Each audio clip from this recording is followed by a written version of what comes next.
Dirt Devil präsentiert den Evo Wischroboter. Mit ihm beginnt die Zukunft des Staubwischens. Und das heißt, Staubwischen lassen. Evo. Unabhängig, effizient, flüsterleise. Auf allen Hartböden. Durch neueste Robotertechnologie und revolutionäres Northstar-Navigationssystem. Einfach das Steuerelement dort aufstellen, wo der Evo für Sie wischen soll. Von seinem Indoor-GPS geführt, reinigt der Evo den Raum kantenbündig, überlappend und damit praktisch lückenlos. Der Evo kann mit allen handelsüblichen Bodenreinigungstüchern oder mit waschbaren Mikrofasertüchern von Dirt Devil bestückt werden.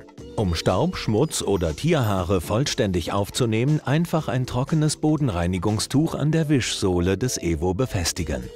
Starttaste drücken, Trockenmodus wählen und los geht's. Der Evo speichert jedes Hindernis im Raum. An diesen Stellen wischt er nach Reinigung der Gesamtfläche noch einmal gezielt nach. Der Evo erkennt selbstständig Stufen und Treppen, sodass Sie ihn unbesorgt allein lassen können. Er reinigt auch schwer zugängliche Stellen. Sein Design ermöglicht kantenbündige, überlappende und damit praktisch lückenlose Reinigung. Und das nicht nur trocken. Der Evo wischt auch feucht. Einfach ein feuchtes Bodenreinigungstuch einsetzen und den Feuchtmodus wählen. Mit seiner Vor- und Rückwärtswischbewegung arbeitet sich der Evo durch hartnäckigen Schmutz. Mit seinem superflachen Slimline-Design sorgt er auch dort für Sauberkeit, wo andere Reinigungsgeräte versagen. Unter Schränken, Sesseln und Sofas. Der Evo Wischroboter reinigt selbstständig und zuverlässig alle Hartböden wie Parkett, Laminat, Fliesen und PVC.